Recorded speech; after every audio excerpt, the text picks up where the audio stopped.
バカ俺がお前を倒すんじゃねえ Olha o bico do fosse, tu não tá prestou atenção. Olha o bico do fosse, tu não tá prestou atenção. তো hello guys, কেমন আছো তোমরা? আশা করি সবাই খুবই ভালো আছো। সো আজকে ভিডিওতে আমরা নারুটোর টপ 13 পাওয়ারফুল ক্যারেক্টার নিয়ে কথা বলবো। তো চলো বেশি কথা না বাড়িয়ে শুরু করা যাক। এটা আমার প্রথম নারুটো নিয়ে ভিডিও, এই কারণে এটা বেশি ভালো নাও হতে পারে, প্লিজ সাপোর্ট করো। তো চলো ভিডিওটা শুরু করা যাক। নাম্বার 13-এ আছে জিরায়া সেন্সেই। তিনি আমাদের মেইন ক্যারেক্টার নারুটো সেন্সেই ছিলেন, এই কারণে সে অনেক পাওয়ারফুলও ছিলেন এবং তিনি একজন লেজেন্ডারি সানিনও ছিলেন কোনোহা ভিলেজের। নাম্বার 12-এ থাকবে পেইন বা নাগাটো। সে জিরায়া সেন্সেইকে মেরেছিল, তার মানে ভাবো সে কত পাওয়ারফুল। Number 11 Itachi. সে এতই পাওয়ারফুল ছিল যে পুরো ইউচিয়া ক্ল্যানকে একাই শেষ করে দিয়েছিল। সে তো 11 নম্বর ডিজার্ভই করে। নাম্বার 10-এ থাকছে মিনাটো নামিকাজে। মিনাটো নামিকাজে ছিল মেইন ক্যারেক্টার নারুটোর বাবা, তার মানে সে তো পাওয়ারফুল হবেই এবং সে একাই নাইনটেলকে অলমোস্ট কন্ট্রোল করে ফেলেছিল। নাম্বার 9-এ থাকবে হাশিরামা সেনজু। সে ফার্স্ট হোকাগে ছিল এবং সে উড্রোলিসকেও মাস্টার করে ফেলেছিল। Number 8 Kakashi DMS form. DMS ফর্মে কাকাশি অনেক বেশি পাওয়ারফুল এবং এমনিতেও কাকাশি অনেক বেশি পাওয়ারফুল একটা ক্যারেক্টার। সে সাসকে এবং নারুটোর মতো পাওয়ারফুল ক্যারেক্টারদের লিড করেছে এবং তাদের সেন্সে, তার মানে তো সে অনেক পাওয়ারফুল হবেই। নাম্বার 7 মাইট গাই। যে মাদারের টেন্টেল জিনজুরিকে ফর্মকে পিটাতে পারে, সে তো অবভিয়াসলি নাম্বার 7-এ থাকবেই। Number 6 ten tails jinchuriki Obito Uchiha. Obito যখন টেন্টেলস জিনজুরিকি হয় তখন সে অনেক বেশি পরিমাণে পাওয়ারফুল হয়ে যায় এবং সে অলমোস্ট মাদারা লেভেলে হয়ে যায়। নাম্বার 6 পজিশনে আছে আমাদের সাসকে উচিহা।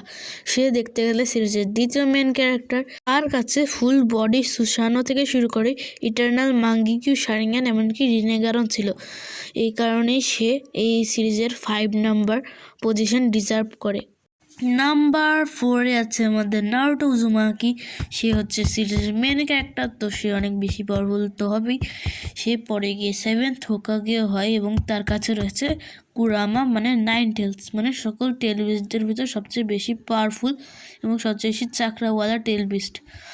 নারুটো এতটাই বেশি পাওয়ারফুল যে সে কুরামাকে ছাড়াও অনেক কিছু করতে পারে। সে তার কেসিএম মোডের মাধ্যমে জীবন ছেলের তানজিরোকেও হারাতে পারে, তো বুঝতেই পারছো সে কতটা বেশি পরিমাণের পাওয়ারফুল। নাম্বার 3-তে থাকছে মাদারা উচিহা টেন্টেলস জিনজুরিকে বা জুবি মোড। এই মোডে মাদারা উচিহা অলমোস্ট সবাইকে সারপাস করে ফেলেছিল। মাদারা উচিহা এই মোডে অনেক বেশি পাওয়ারফুল হয়ে গেছিলো। এমনিই তো সে আনলিমিটেড পাওয়ার হোল্ড করে এবং এই মোডের সে আরও বেশি পরিমাণের পাওয়ারফুল হয়ে গিয়েছিল। এতটাই বেশি পরিমাণের সে পাওয়ারফুল হয়ে গেছিলো যে তাকে পরে প্লট টুইস্ট মানে ব্ল্যাক জেৎসুকে দিয়ে হারাতে হচ্ছিল না, তো তাকে হারানোই যাচ্ছিল না। নাম্বার 2-তে থাকবে হচ্ছে হোগোরোমো ওৎসুৎসুকি। যেহেতু সে একজন ওৎসুৎসুকি, সেহেতু সে হাই লেভেল ডিজার্ভ করে এবং তার কাছে অনেক চাকরা আছে, অলমোস্ট কাগুইয়ার সমান, কিন্তু কাগুইয়ার মতো না, কারণ কাগুইয়া পিওর ওৎসুৎসুকি, কিন্তু টেন্টেলসের পাওয়ার নেওয়ার পর সে একদম কাগুইয়ার সমান পাওয়ারফুল হয়ে গেছিলো, কিন্তু কাগুইয়ার থেকে কিছুটা কম বলতে পারো। তার চাকরা অলমোস্ট কাগুইয়ার মতো হয়ে গেছিলো। এক কাগুইয়া ওৎসুৎসুকি। কাগুইয়া হলো একজন পিওর ওৎসুৎসুকি, এই কারণে তার পাওয়ার অলমোস্ট আনলিমিটেড।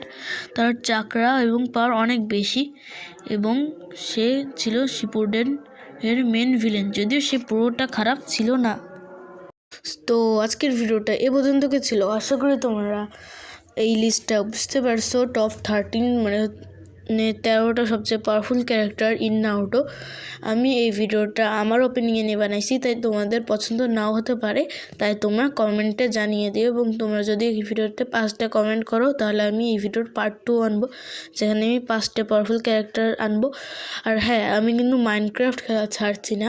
আমি মনে করো সপ্তাহে 2টা ভিডিও দেবো, একটা নারুটোর এবং একটা মাইনক্রাফটের। ওকে, তো আশা করি তোমরা সবাই ভালো থাকবা, সুস্থ থাকবা। দেখা হবে পরের ভিডিওতে, ততক্ষণের জন্য বাই বাই। অ্যান্ড তোমরা আমাকে কমেন্ট করে জানাতে পারো পরের ভিডিও কী নিয়ে বানাবো।